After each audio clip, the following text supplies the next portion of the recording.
مخاطب کیا، اور ساتھ ہی ساتھ اللہ رب العالمین نے خود تمام نبیوں کو ان کے نام سے آواز لگائی۔ جب آدم کی باری آئی تو اللہ نے کہا یا آدم اسکن انت وزوجک الجنہ۔ جب نوح کی باری آئی تو اللہ نے کہا یا نوح اہبط بسلام منا۔ ابراہیم کی باری آئی تو اللہ نے کہا یا ابراہیم قد صدقت الرؤیا انا كذلك المحسنین۔ جب داؤد کی باری آئی یا داؤد انا جعلنا خلیفۃ فی الارض۔ موسیٰ کی باری آئی تو اللہ نے کہا یا موسیٰ انی ربک فاخلع علیک۔ جب عیسیٰ کی باری آئی تو اللہ نے کہا یا عیسیٰ انی توفیق ورافعک الیک۔ یہ سارے انبیاء کو اللہ خطاب کرتے فرمایا۔ جب آدم کا نمبر آیا اللہ نے نام لیا یا آدم۔ نوح کی باری آئی اللہ نے نام لے کے کہا یا نوح۔ ابراہیم کی باری آئی، ابراہیم السلام کا نام سب جانتے ہیں، کون سے نبی ہے، ان کا خطاب کیا ہے؟ خلیل اللہ۔ خلیل کے معنی دوست کے ہوتے ہیں۔ رب العالمین نے عرش کے مالک نے جو ہے انہیں اپنا دوست کہا اور کہا کہ میرا دوست ہے، میرا خلیل ہے۔ ان سے اللہ نے خطاب کرتے فرمایا کہ ان کا نام لیا یا ابراہیم۔ جب داؤد کی باری آئی تو اللہ نے کہا یا داؤد۔ سلیمان کی باری آئی تو اللہ نے کہا یا سلیمان۔ عیسیٰ کی باری آئی اللہ نے کہا یا عیسیٰ۔ موسیٰ کی باری آئی تو اللہ نے کہا یا موسیٰ۔ سارے انبیاء نے خطاب کرتے فرمایا تو ان کا نام لے کے فرمایا۔ اب آپ غور کیجئے، ہمارے آقا کی باری آئی، جب نبی کی باری آئی، ہمارے پیغمبر کی باری آئی تو اللہ نے پہلے تو ایمان والوں کو مخاطب کرتے فرمایا لا تجهروا بالقول كجهر بعضكم بعضا۔ اے ایمان والو اس طرح میں نہ پکارا کیا ہو جس طرح آپس میں پکارا کرتے ہو، جس طرح آپس میں اپنے بلا کرتے ہو اس طرح بھی پکارا کرو۔ اور خود اللہ رب العالمین نے اس کا اہتمام کیا۔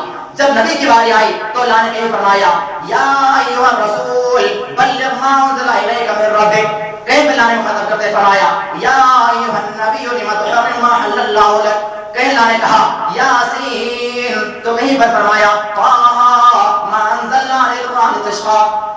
یہ بہت ہی نکتے کی اور اہمیت والی بات ہے۔ اللہ نے خود نبی کا نام کہیں پر نہیں لیا، پورا قرآن پڑھ لیجیے آپ، کہیں پر یا محمد استعمال نہیں کیا گیا ہے۔ اور آج ہم کیا کرتے ہیں؟ آج یہ آواز کہاں سے آ رہی ہے؟ خواتین خاموشی سے بیان سنیں۔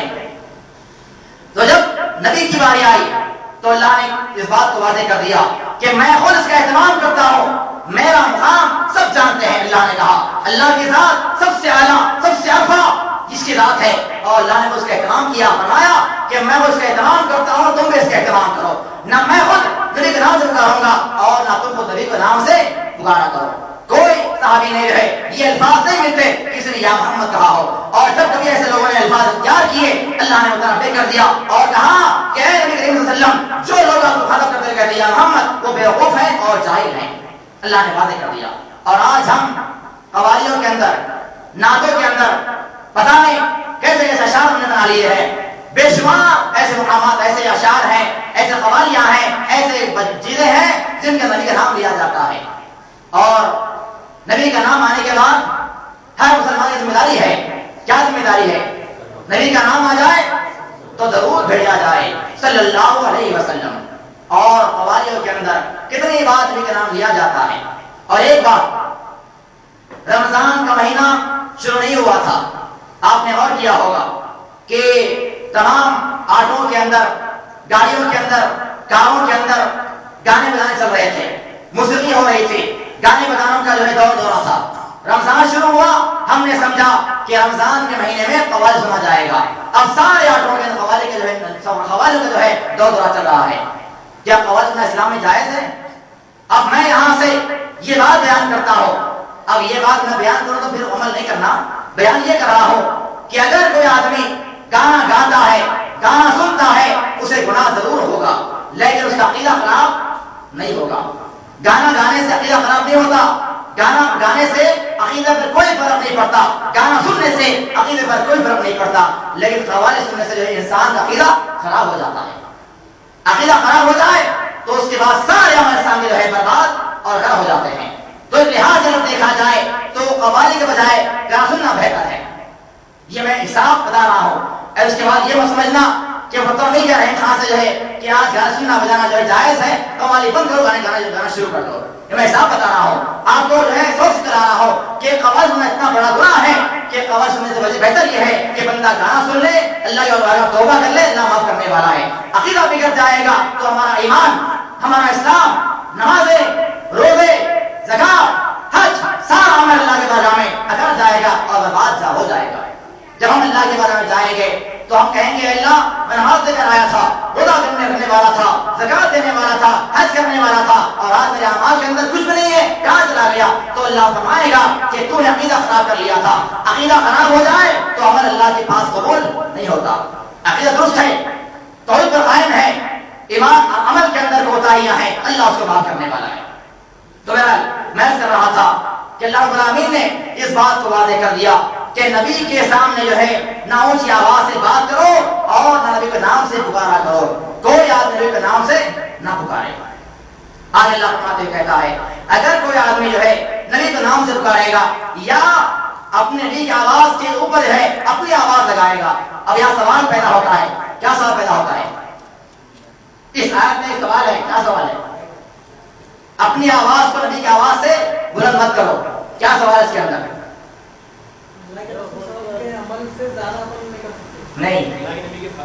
نہیں، اللہ کے نبی کی آواز کے سامنے اپنی آواز بلند مت کرو، اس کے اندر سوال پایا جاتا ہے۔ سوال یہ ہے کہ آج نبی موجود نہیں ہے، تو پھر اس کا مطلب کیا ہوا؟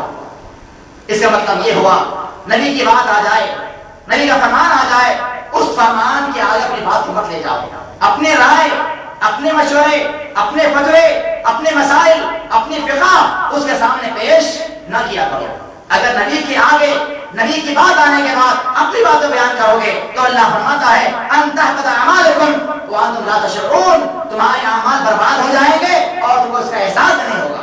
اللہ نے صاف نظر فرما دیا وانتم لا تشعرون، تمہارے اعمال کیوں برباد ہو چکے ہوں گے؟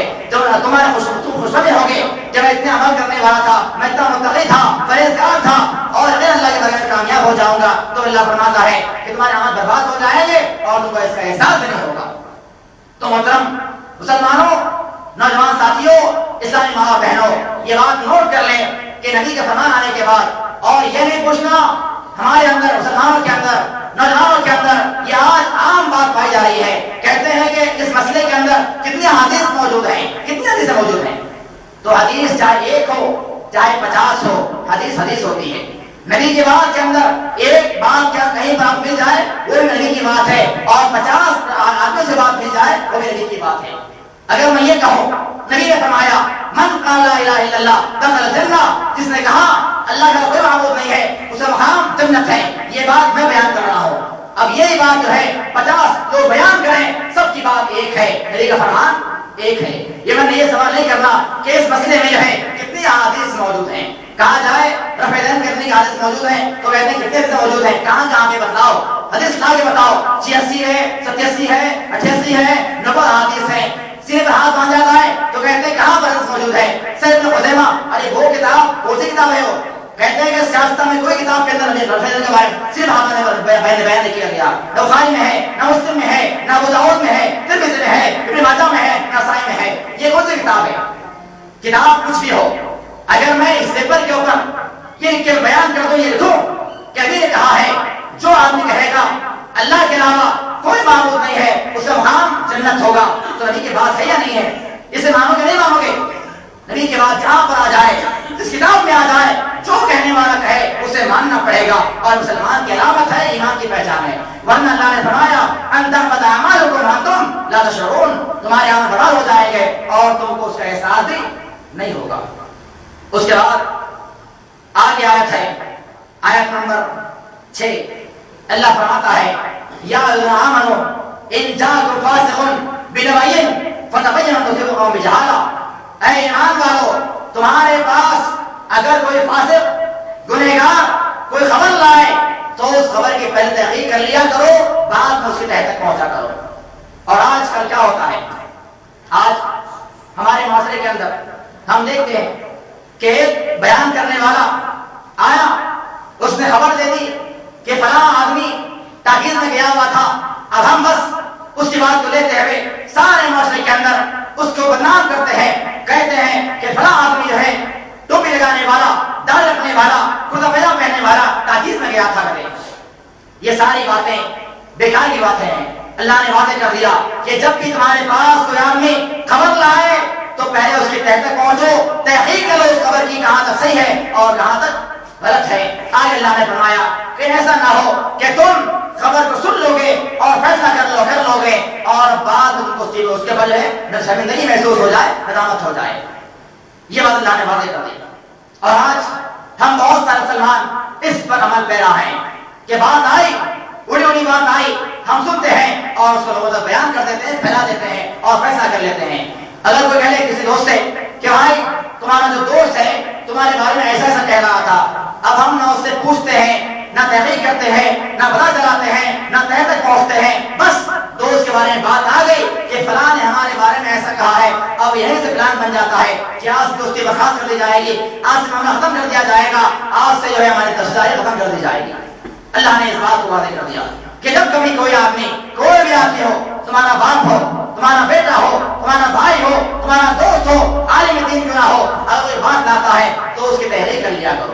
اور یہ بات ان لوگوں کے لیے بھی ہے جو نبی کی بات کے آنے کے بعد، رب کے فرمان کے آنے کے بعد یہ سوال کرتے ہیں کہ یہ بات صحیح ہے آپ کی، یہ قرآن کی آیت ہے، نبی کا فرمان ہے، لیکن ہمارے مول صاحب نے ایسا کہا ہے، ہمارے عالم کا یہ مسئلہ ہے، ہمارے نظم اللہ کا مفتی کا یہ فرمان ہے، فتویٰ ہے کہ یہ مسئلہ بھی جو ہے اختیار کیا جا سکتا ہے.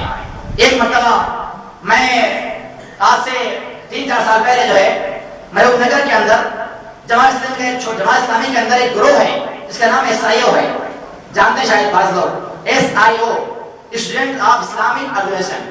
تو اس آرگنائزیشن کے اندر تمام نوجوان موجود ہوتے ہیں، 30 سال کے اندر کے بچے اس میں ہوتے ہیں، کالج پڑھنے والے، اسکول پڑھنے والے سب اس میں موجود ہوتے ہیں، پائے جاتے ہیں.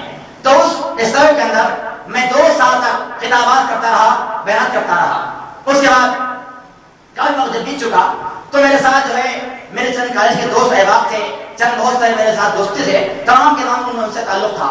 اب میں نے جو ہے آہستہ آہستہ آہستہ جو ہے اسلام کے بارے میں، حق کے بارے میں تمام باتیں بیان کرنا شروع کر دی.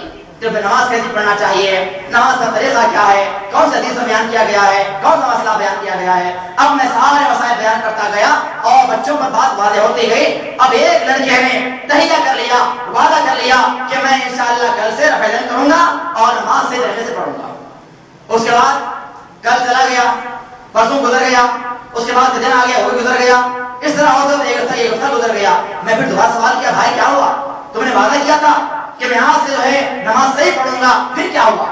تو اس کہنے والے نے کہا کہ میں یقیناً یہ کام کرنے ہی والا تھا، لیکن میں ہمارے امیر کے پاس گیا، ہمارے عالم کے پاس گیا، ہمارے جو بڑا ہے بھائی ان کے پاس گیا، سوال کیا ان سے کہ کیا ایسا مسئلہ درست ہے؟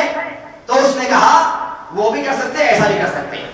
میں نے سوال کیا، ایک آدمی کہتا ہے یہ رات ہے یا دن ہے، یہ رات ہے یا دن ہے، رات ہے. ایک کہتا ہے یہ رات ہے اور ایک کہتا ہے کہ یہ دن ہے. سوال لے کر بھائی کے پاس گیا، بھائی نے کہا دونوں حق پر ہیں، ایسا نہیں ہو سکتا. حق حق ہوتا ہے اور باطل باطل ہوتا ہے. رات کو رات کہنے والا سچا ہے اور رات دن کہنے والا جھوٹا ہے. تو بہرحال آج لوگوں نے یہ مسائل بیان کر لیے اور اختیار کر لیا کہ عالم قرآن کی بات صحیح ہے، حدیث صحیح ہے، لیکن ہمارے عالم نے ایسا کہا ہے ہم ایسا ہی چلیں گے. اور اس کے علاوہ بہت سارے مسائل ہیں کہ اگر بیان کیا جائے کہ فلاں مسئلہ حدیث میں ہے اسے اختیار کرو تو کہتے ہیں یہ حدیث میں ہوں گا، صحیح بات ہے، لیکن فقہ میں ایسا ہے، ہمارے مسلک میں ایسا ہے، ہمارے مذہب میں ایسا ہے. یہ سارے مسائل، یہ سارے مذاہب باطل ہیں. اصل مذہب جو ہے وہ نبی کا مذہب ہے اور صحابہ کا مذہب ہے، اور اس پر آج کون ہے کوئی نہیں جانتا. جو حق کی جماعت ہے اس جماعت کا کیا وتیرہ ہے، اس کا کیا